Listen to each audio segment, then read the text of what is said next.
एक कुम्हार के पास एक गधा था। कुम्हार उससे बहुत काम लेता था।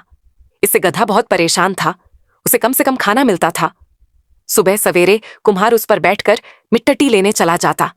एक जगह मिट्टी खोदकर उस पर लाद देता था और वह घर के लिए चल पड़ता था।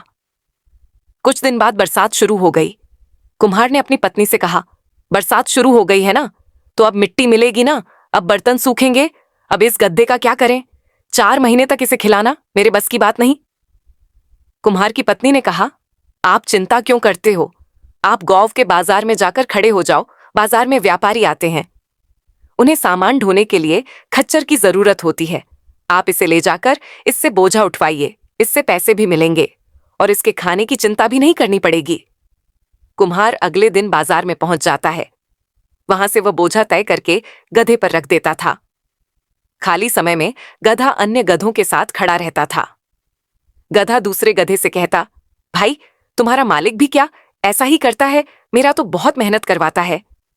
दूसरा गधा उससे कहता है, भाई, मालिक तो सभी एक से होते हैं, लेकिन मैं तो अपनी बुद्धि से उसे बेवकूफ बनाता हूं। जैसे मेरे मालिक ने कल मेरी पीठ पर नमक लाद दिया और मुझे रास्ते जाना था। मैं जैसे ही नदी में उतरा, मैं थोड़ी थोड़ी देर में थोड़ा नीचे हो जाता, जिससे नमक पानी में घुल जाता और मेरा बोझा कम हो जाता था। गधे को भी समझ आ गई। उसके मालिक ने अगले दिन उसकी पीठ पर कपड़ों के गट्ठर लाद दिए। गधा जैसे ही नदी में गया, उसे दूसरे गधे की बात याद आ गई। वह बार बार नीचे बैठने लगा, लेकिन ये क्या, जैसे ही वह नीचे बैठकर उठा, उसका गट्ठर और भारी हो गया। कपड़े पानी में भीग गए और कपड़ों में पानी भर जाने के कारण वे और भारी हो गए। गीले कपड़े देखकर कुम्हार को गुस्सा आया। उसने गधे को और मारा। इस तरह गधा बहुत परेशान हो गया। अगले दिन उसने दूसरे गधे को सारी बात बताई। यह सुनकर वह हंसने लगा। उसने कहा, तू गधा होने के साथ साथ मूर्ख भी है। यह सुनकर गधे को बहुत बुरा लगा।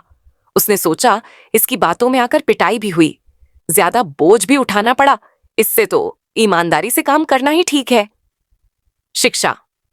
मित्रों, इससे हमें यह शिक्षा मिलती है कि अपना काम ईमानदारी से करना चाहिए, मेहनत से घबराना नहीं चाहिए और दूसरों की सीख आंख बंद करके नहीं माननी चाहिए।